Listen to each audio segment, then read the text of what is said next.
You've probably seen these kinds of optical illusions before where you look at it and you see one thing, but if you kind of change the way that you think about it, you see something else. It turns out there's lots of examples of this in nature. Different species see different things. Birds see colors in ultraviolet that we can't see. Lots of examples of the internet of people looking at the same thing and seeing something different. And even on the physics level, what you understand as an order of events depends on where you're standing and how fast you're going, and it can even change your understanding of time itself. So whether it's psychology, biology, or basic physics, your perspective changes your experience of reality. That reality doesn't exist by itself. It's created by your nervous system, by your brain, which are influenced by your genetics, your culture, and of course, your personality. And those differences can cause real conflict. But that also means that if you can understand how people perceive the world differently, you have a much better chance at bridging those differences. So today at Intelligent Empathy, we're going to be talking about politics and personality. There are a lot of things that can impact someone's opinions or their perspective on something, but today we're just going to focus on the personality point and get back to some of those other things later. Here's a visual key of some of the icons. They talk about whether functions are introverted or extroverted, their gender or timbre, as well as the specific types of functions. You can pause on this and refer back to it later on if you need to. Because this is an empathy channel, I'd like you to, for the time being, put aside your desire to win. This is about understanding people who are different from you, and that goes for everyone no matter where you are on the political spectrum. So I found something cool and I'd like to talk about it. Here's a bit of background. Charlie Kirk was a conservative political activist and a media personality. He was assassinated at a public event in 2025. There was an assassination against presidential candidate Trump about a year before. And around the same time, several Democratic lawmakers had been targeted and some of them had been killed. So Ezra Klein made an article about this. He is a New York Times journalist and he writes articles. He has a podcast. And after Charlie Kirk's assassination, Ezra wrote an article titled Charlie Kirk and the Right Way to Practice Politics.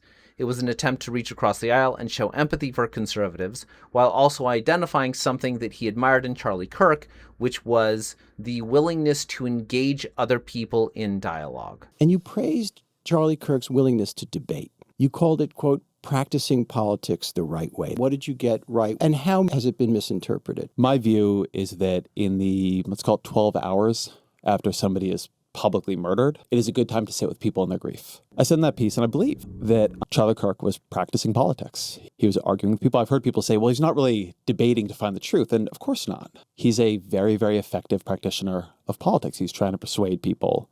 And I think something that we liberals have to reckon with is he had been winning, beginning to win on college campuses, and there's a big Gen Z swing towards Donald Trump. You can disagree, I disagree with him profoundly, and still, find things in him to think that there's meaning to make out of it. I don't actually find this to be a complex part of it. On the other side, Ta Nehesi Coates, who is a journalist and an author, argued that this representation of Charlie Kirk was inaccurate. He pointed out that Charlie Kirk regularly used demeaning language, explicitly targeting Black people, trans people, and Muslims as groups doing harm to America. And in the end, he didn't want this false narrative to take root. So Ezra Klein invited Ta Nehesi over for them to discuss their differences on his podcast. It was interesting for me to look at all the different responses that different people had to their conversation, because it said a lot about the people who were responding. Some of those responses were just partisan, but I think some of the responses were much more defined by the person's personality type. In the understanding of Charlie Kirk, it's very clear that there are some people who, for one reason or another, cannot hear the hate in what he's saying, but they can't hear it because they don't hear the subtext. Like I said, before he was shot, he was starting to form a fairly hateful idea. That hateful idea being associating gun violence with Black people. And this is something that I see a lot, where what people see is shaped by their personality. So when I looked at this interview, I felt like this was a really good example of how people's personality differences can keep them from fully understanding or hearing each other. So today I'm going to focus on this interview between Ezra Klein and Ta Nehesi Coates and how their personality types shape how they see the subject and each other. We're going to start by guessing their OP types. For Ezra Klein, I think that he is a TINE. I don't know whether he's an observer or a decider, but I believe that those are his top two functions. The masculine intuition, this firm intuition, is responsible for explaining and understanding concepts, and it prioritizes that understanding first. And with the TI and FE, he is solid with logic, and he is sensitive to the values of the tribe. I believe that he is a flexible or feminine FE, and that makes him more sensitive to nuances in emotional interpretation. Here's some evidence of Ezra being a masculine TI. Here is the amazing thing, the deep paradox of consciousness. It is the only thing we truly know, the only thing we have certain actual firsthand experience of. And yet we don't understand it at all. We don't know what it's made of, how it works. We don't know why it exists. And the closer we look at it, the weirder consciousness gets.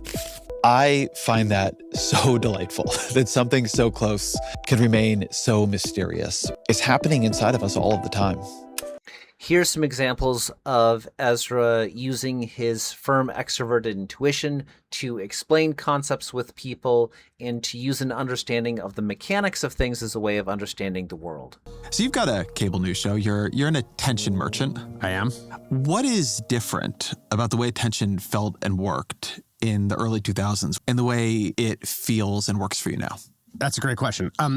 It's weird going in a lifetime from the problem of too little content to too much. I remember being a kid and I would read the cereal box. Absolutely. I would read anything around me. And there was never enough. There were all kinds of times in my life when I was caught without anything to read. Can you explain what that means to recess Congress? Yeah, so he used his power as speaker to send Congress home. Congress has a schedule, They can be recessed. There were enough Republicans breaking with the Trump administration to force a vote alongside Democrats. I think you guys had Ro Khanna on, right? Yeah. Mm-hmm. Yeah, to force a vote with Democrats to release the files, much more of the files. So did you guys read the FBI DOJ memo? I read nothing ever. So the FBI DOJ memo says why it's not going to release the files. And it says that the files are braided together with information about women. And it doesn't want to, their priority is not re-traumatizing people, re-victimizing. Even though they're begging for justice. That is not a reason that Congress would force itself into recess, right? That is a preference on the part of the DOJ and FBI. Yeah. But Congress is an oversight body in part, right? It's another branch of government. He's acting like someone who can't let something happen. Mm-hmm. Yes. With Ta Nehesi Coates, my best guess is that he is a savior, masculine, or firm extroverted feeler and has introverted intuition. So that means that his understanding of tribe values is non-negotiable, while there may be some negotiation around his understanding of patterns. But ultimately, he believes that while the world may be chaotic, it follows a deep, overarching path. And so I guess when I imagined it, it struck me as pretty clear that the enslaved would have known that and would have been very, very much aware of the extent to which people who constructed themselves as masters were in fact slaves of slavery. And here's a nice contrast between him and Stephen Colbert. Stephen Colbert is an introverted feeler. He sees values and morals as things that people process on an individual level, whereas for Ta Nehesi Coates, he sees value as something which is processed by a society with regards to groups.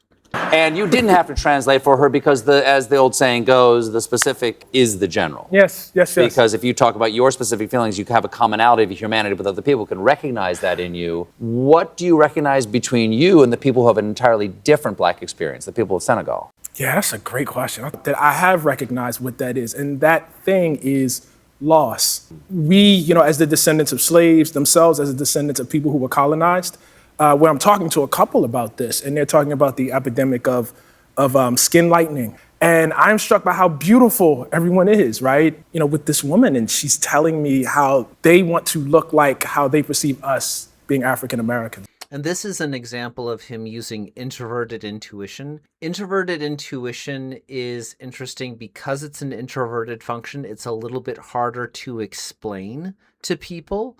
And you tend to explain it in terms of the details of the thing rather than the mechanism. What is writing for?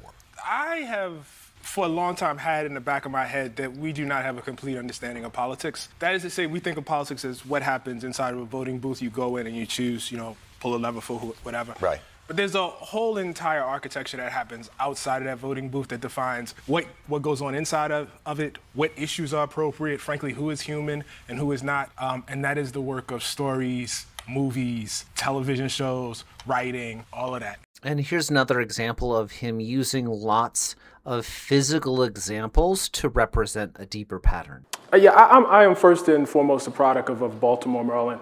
My family in Baltimore, Maryland, and very much Baltimore City public schools. And I'll tell you guys a story that I tell all the time. Being I guess I would have been about 11 years old. And this was the point where it dawned on me that I lived in a very, very different world. Every morning when I got up and got dressed, there was an entire ritual that I had to take myself through. That ritual generally concerned how I was dressed. It concerned how I, was going to wear my backpack. Was I going to strap it over one shoulder or two shoulders? How was I going to cock my baseball hat? Was I going to, wear it straight on and cock it to the left? How was I going to wear my pants? Was I going to wear them really baggy or not? What shoes was I going to wear? Who was I going to walk with to school? How many of them were going to be with me?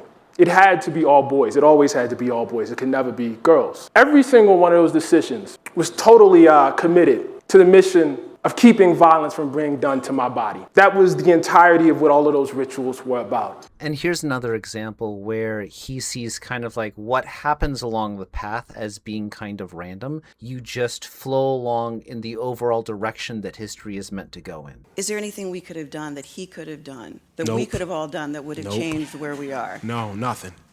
Nothing. It was always going to be like this. Yeah, it was. Let me rephrase that, though. Events are about probabilities and chances. You run the election again, Clinton versus Trump. It could have went another way. All those models that folks said were wrong, well, they weren't necessarily wrong. If I say you got a 75% chance of winning, it's a 25% chance you're going to lose. And what happened, was that Clinton lost. So when Ezra Klein and Ta Nehesi Coates get together, I think these functions are the ones that are causing them to misinterpret each other.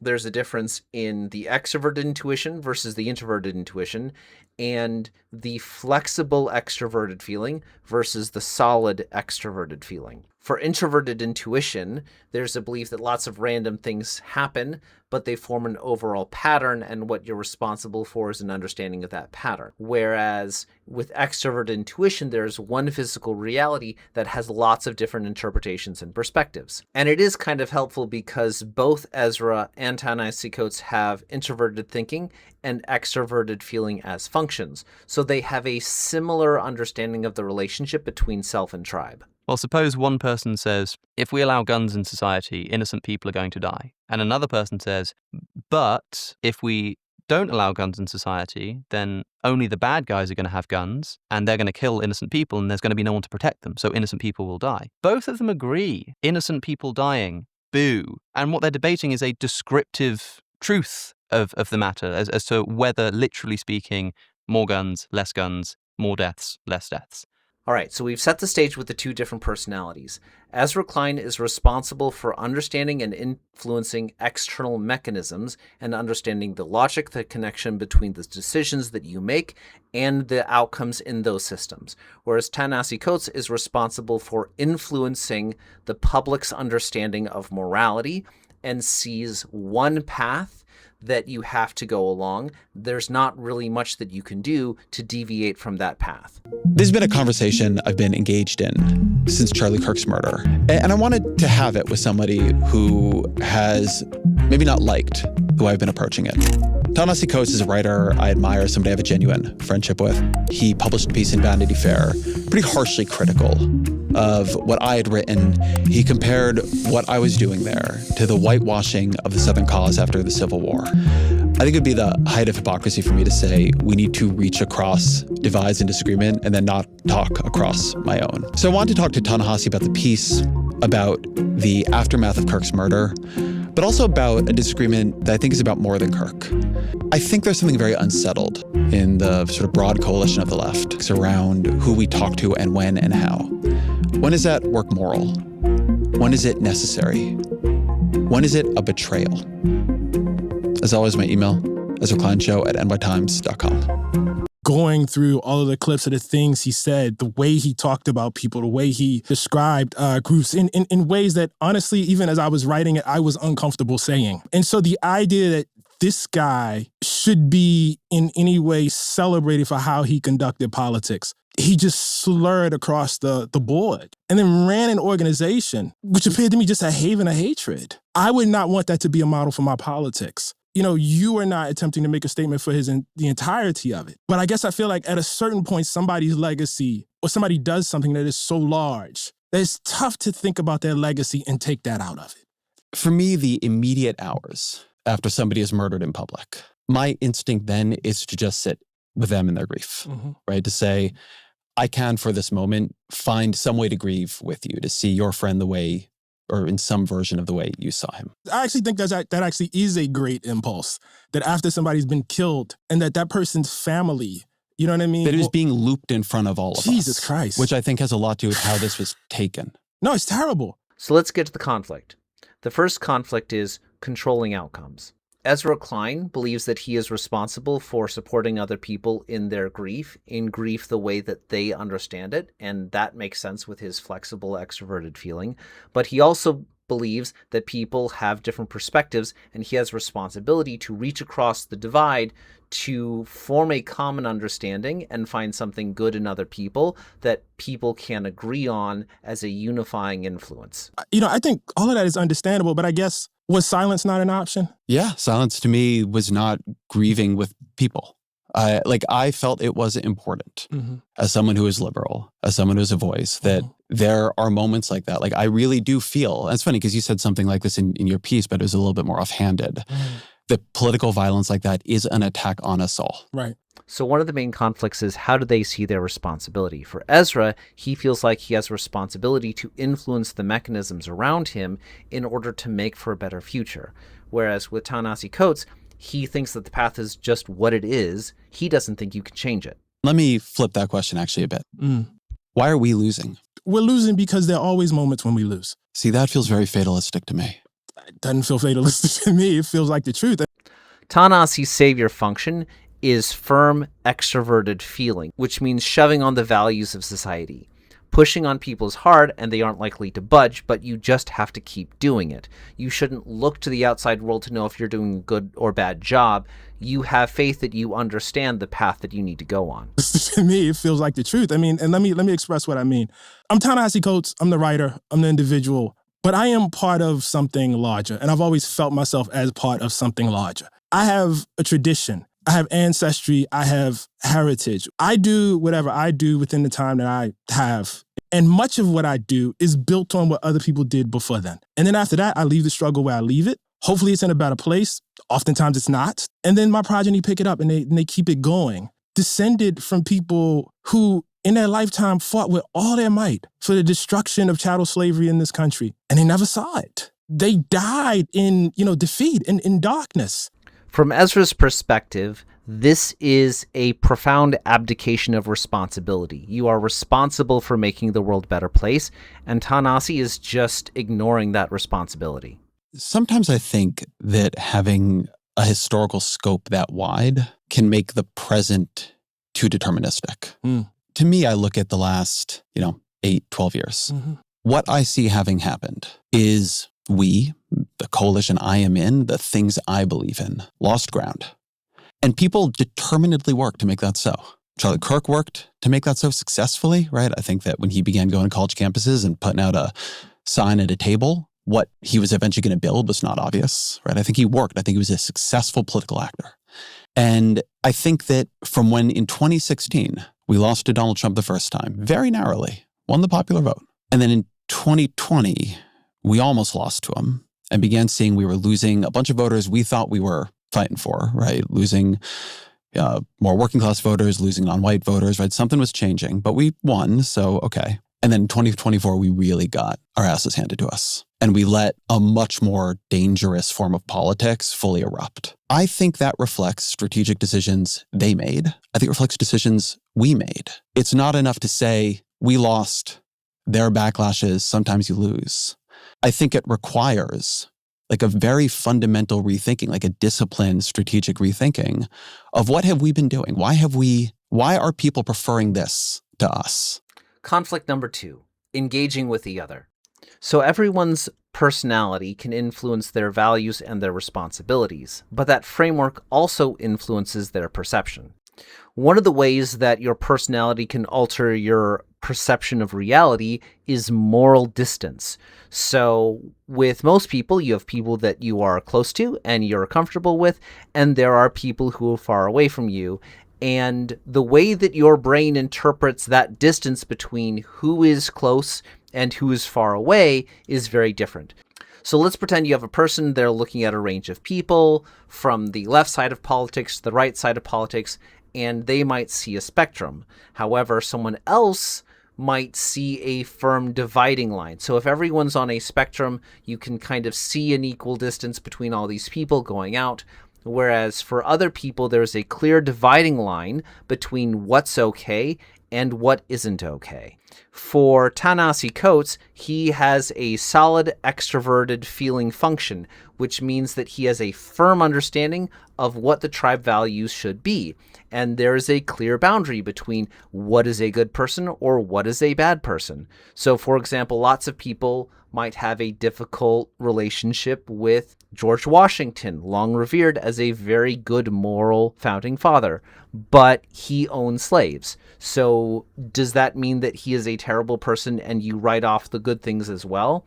On the other hand, Ezra has a much more flexible extroverted feeling function that allows him to process nuance between people, and he's not trying to make those firm dividing lines. He sees the moral grays, and he's comfortable with that in ways that other people might not be.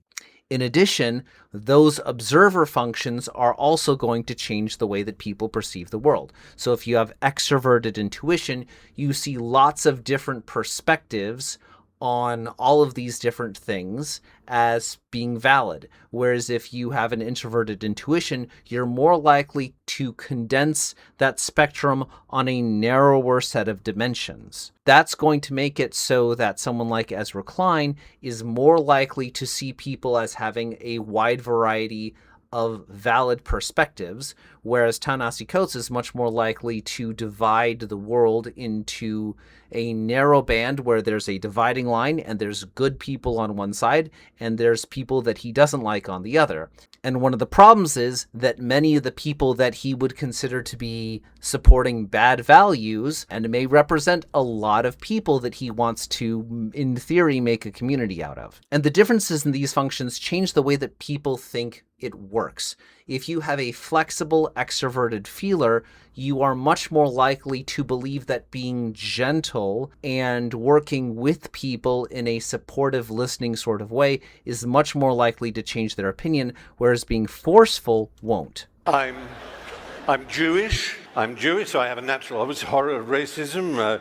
I want racism, misogyny, homophobia, transphobia, xenophobia, bullying, bigotry, intolerance of all humankinds to end. That's surely a given amongst all of us. The question is how such a golden aim is to be achieved. My ultimate objection to political correctness is not that it combines so much of what I have spent a lifetime loathing and opposing, preachiness, with great respect. My real objection is that I don't think political correctness works. I want to get to the Golden Hill, but I don't think that's the way to get there.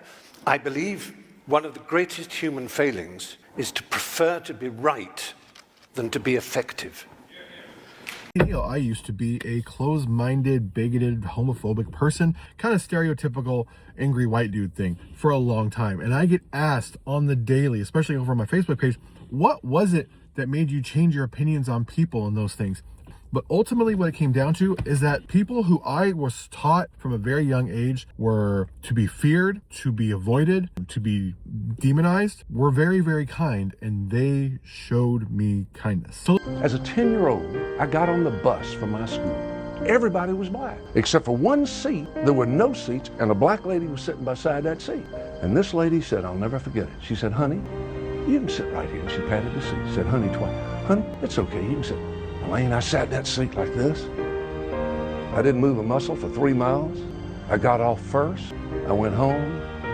I didn't tell my parents I'd sat by a black woman. Finally, I decided I'd say, I said, John, let me ask you something. How come black troops in World War II fought so miserably? They surrendered, they didn't fight very hard. He said, Frank, where'd you hear that? I said, my father told me that. Now, John could have said, your father's an idiot. If he'd said it, the conversation is over. I never would have gone anywhere. He didn't say that. He said, Franklin, I don't think you and I know enough about that to discuss it intelligently. Save my face, save my father's face, save it. He said, but let me ask you something. You have anybody fight in World War II? I said, yeah, I had two uncles. One was in the Philippines, one was at Pearl Harbor when it was bombed. He said, is that right? He said, I did too. I had two uncles fight in World War II. I said, great. He said, you know where we eat lunch? I said, you don't eat with me. He said, that's right. My uncles and I, who fought in World War II for freedom and justice and pursuit of happiness, we leave. We get on a bus and we ride 2 miles out of town to eat lunch because none of the stores we shop in will let us eat. And my stomach got tight and I didn't want to hear any more. He said, did you go to the bathroom? I said, yeah, I go to the bathroom. He said, where do you go? I said, I go anywhere I want. He said, my uncles and I, we get on a bus. We ride 2 miles out of town to go to the bathroom because we can't go anywhere. I listened for the rest of the 3 hours. When I got to my dorm, I lay down and cried. I sobbed for 3 hours. Next day I went in and talked to the dean of men. I said, it's crazy. We're studying English and math and science.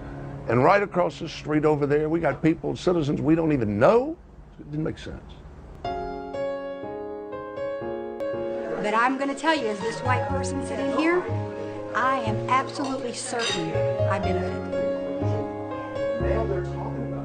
On the other hand, if you have a solid extroverted feeling function, you're much more likely to believe that societies don't change on their own. People don't willingly give up their privilege, and you have to push on societies in order to make social change happen. Problem is that we forget that white people today have the option of tapping out, right? And I think in South Africa, this is really what the conversation needs to be about. We need to talk about, why did apartheid end?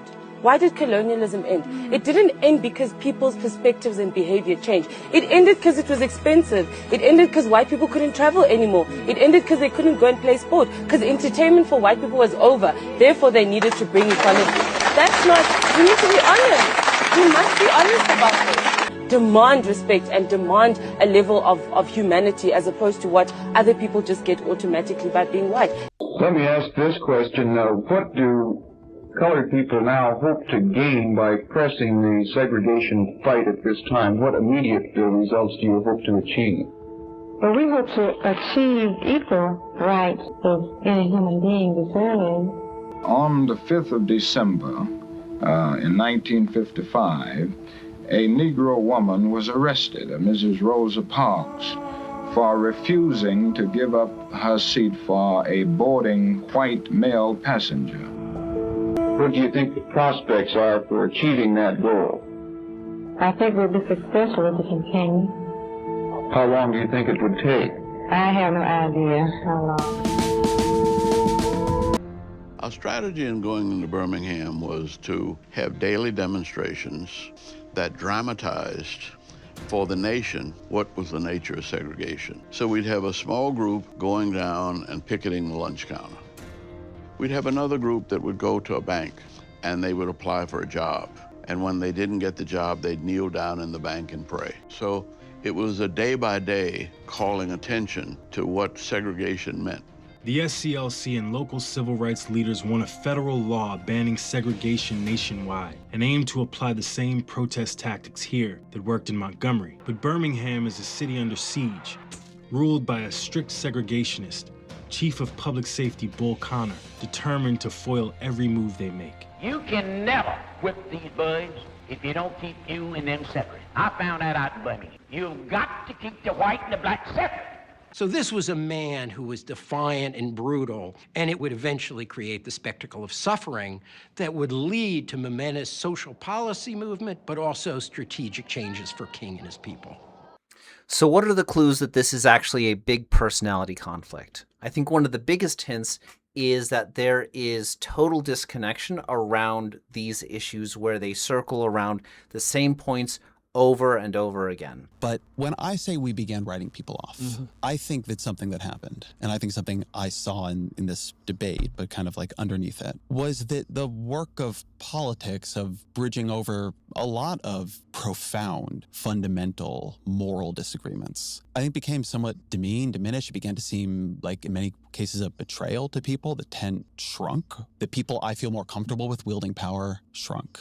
And I think what Clinton was saying there came from somewhere. It came from, the sort of culture that had emerged. It got worse over time. And then I think it really contributed to us losing. And meanwhile, this is why when I say, like in that initial piece, there was something that I respected in what Kirk was doing, like going in, having debates, using them opportunistically. A lot of people have thrown back at me that, he wasn't debating to find truth. Of course he wasn't debating to find the truth. He was doing politics. He was trying to persuade people. And I've watched on our side, not opportunistic engagement, but a lot of, I would say, counterproductive disengagement. Would you? I don't know that we weren't. I know for instance, I don't know if it's on YouTube anymore, but I received an invitation, for instance, I think about when I went up to West Point and I had to go up there and talk about Between the World and Me. I had to challenge them very, very directly about what it meant to have, at that time, Confederate memorials up there and to, talk about, a Confederate, I can't remember, what the motto is exactly, but basically it's an argument against lying and what it meant, to have that there and have those grand historical lies. I mean, we had a really, really great interaction. I don't know that, I know everybody didn't agree with me. It would never occur to me, and I think it actually insults the dialogue to take that and say, Ta Nehesi owns West Point cadets. Do you really not recognize the kind of culture I'm talking about here? Like, really? I'm sorry, say more. No, what do you mean?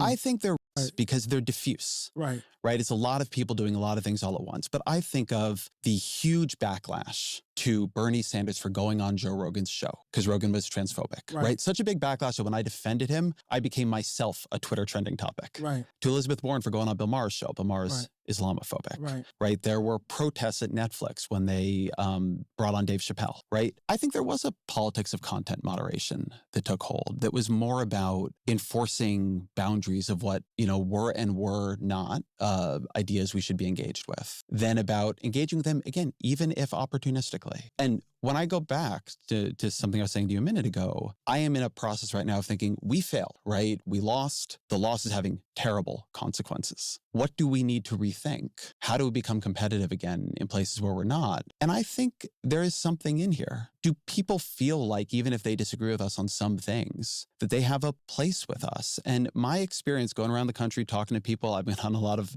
right of center podcasts lately, is that, rightly or wrongly, like what they took and something that really empowered Trump in the last election was a sense that they didn't. And like we were against them. And if so, they were going to be against us. And I think that's, in the end, doing politics badly. So I think two things. I think about how much you argued that like Biden shouldn't run again. What if he doesn't earlier and you have a Democrat who wins the presidency? Like there are other big explainers that I can see for it. You know what I mean? That don't feel so diffuse. The other thing is, and I know you don't want to talk historically, but when you say fatalism, like I take that to mean that what's the point of fighting? But I think that misapprehends the philosophy here. It's not that you know what's going to happen. It's not that you know Donald Trump is going. It's that you don't underestimate what you are up against. It's actually kind of the opposite. I mean, man, you yourself wrote these articles about how high the level of racial resentment was. That this country, or some segment of it, was so, as the term was used at the time, racially resentful. I call it racist, but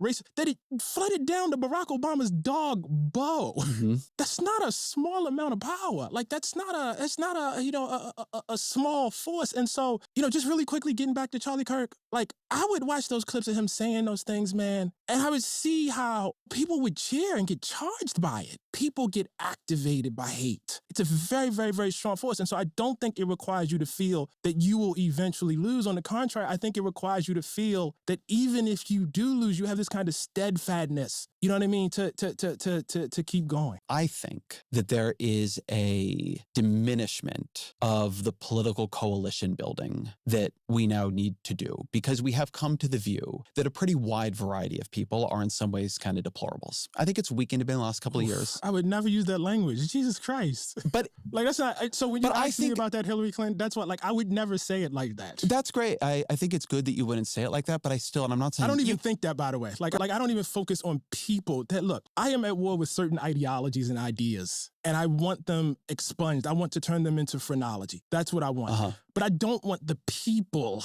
you know what I mean, out. Like when you start talking about who people are and their bones, like that. And I think Ta Nehesi does a really good job of trying to listen to Ezra every single time there's confusion. He prompts him with really good questions, asking him to explain himself again. But there really is a difficulty in understanding and communication. Listen, you can't hurl epithets at people. You're out if you do that. I'm sorry. Look, you want to have a debate about whether we should have affirmative action, in colleges? I'm here for it. You want to have a debate? What does it mean to be on the other side of the line? I'm sorry, what do you mean? What is it? So once somebody's on the other side of the line, right? What does that mean for you? For instance, once you think it's okay. No. I'm trying to make this concrete. Yeah, no, I am too. Yes. Once for whatever the definition of the line is, right? What does it mean for you for somebody to be on the other side of it, right? Not somebody who just died, right? But somebody still living, right? If you think it is okay to dehumanize people, then conversation between you and I is probably not possible. And so, what do you do with the fact that so many people think that is okay? I think what you try to do is, again, this is the difference, right? I don't necessarily have the crystal ball to say that in this time, I'm going to be able to convince a majority of people that, for instance, let's just take the thing that's hot right now. Trans folks are human beings and deserve humanity. Although I think most people know that you shouldn't say what he said. Like, that shit is rude. It's just rude to talk to people like that. Whereas from Ezra's side, he's so focused on the mechanics of trying to achieve an outcome, he's willing to make moral compromises to get there without understanding the framework that those moral compromises are creating to move society forward. Separating the question of what I believe from what I believe will win power. Because I currently think that the cost of losing power is horrifying and dangerous, and we can't keep doing it. So both of these people, who have a lot in common, are looking at the exact same truth and seeing entirely different things. And I think this is one of the biggest strengths of objective personality, in that it helps identify people's cognitive blindness. For example, because some things are just so easy and comfortable for them, they have a hard time understanding how they could hurt others. So, for example, Ezra is not threatened by making connections or making equivalences that aren't entirely accurate, because those metaphors are useful to him. He sees this connection, he sees the usefulness in that connection. The fact that some of those things aren't specifically true doesn't bother him, but is very dangerous to other people. For other people who are living in a world where they've experienced discrimination that was allowed to continue existing because it hid under those false equivalencies, they're very threatened by those same ideas. On the other hand, Ta Nehesi Coates is a very firm extroverted feeler. He believes in his understanding of observable moral principles, but just because his principles are generally correct doesn't mean that they're specifically correct or that they capture other people's lived experiences. It doesn't allow for the different ways that people experience morality as they're moving through the world, or how they can adapt to all of these competing moral needs. And I think one of the issues that Ta Nehesi glossed over is the fact that there's a lot of minorities who don't follow his principles. And instead of asking why their opinions are shifting, he just blames them for a different type of bigotry. How do you deal with Trump really substantially increasing his share of the black vote? Actually, I think where he is about where actually Republicans tended to be before Barack Obama. So I'm a little less. I mean, there's a conservative portion of our community that's always voted Republican. And I think, obviously, I think sexism is a very, very real force. Okay, so how do we get better? So I think a better way for Ezra to approach this might be in recognizing the fact that he's very comfortable with a lot of mental flexibility that other people aren't. One of the ways to get past that is by focusing on the outcomes that he's trying to control for. So the fact that ignoring minorities and conservatives has gotten Republicans elected, which has resulted in minorities being hurt, focusing on avoiding those negative outcomes might be an easier thing for other people to focus on rather than asking them to be as mentally flexible as he is. On the other side, Ta Nehesi saying that, there's no point in talking to bigots because they're bigots. Having those firm moral dividing lines is not going to be as effective because other people are willing to be flexible and see that flexibility as necessary to achieve better outcomes. I think for him, it's more important to talk about the imprecision in the equivalence. So saying that Charlie did politics the right way is too broad. It sounded like you were trying to normalize bigotry rather than promote dialogue. That targets the accuracy of those mental models, which is something that Ezra is much more comfortable with and probably has an easier time accepting criticism with. But no matter what you do, it isn't going to work if you demand that other people prioritize your needs above their own. Even to discuss it is to abandon. In 2008, as you and I both know, Barack Obama ran as a public opponent of gay marriage. He ran opposed to it. Right. At a time when not only, I won't speak for you, was I not opposed to it, but most of us did not, most of us did not think he was opposed to it. Right. Like at his heart, we did not think he was opposed to it. Right. But he was playing politics. Right. That playing of politics allowed him to name Supreme Court justices, and that led to the decision that created a constitutional right to same-sex marriage. I am saying that that kind of playing politics is needed. I just think you take very, very seriously the need to convince people outside of the tent right now, right? About like we have to convince them to come in. I guess what I want from you is I want you to take as seriously people who are in the tent and who are vulnerable and afraid. And if you have to convince them of something that's extremely, extremely uncomfortable, I just think you owe them a little more. That's all I'm saying. Yeah, man. So to recap, if you can't agree, then there may be competing priorities or mental frameworks. And I think the most common mechanism of these connections can be explained well by objective personality. And understanding your own biases can help you accommodate and listen to others and create space to compromise. Thanks so much for listening. I know this was a long one, and I really appreciate you sticking around. See you next time, and good luck out there.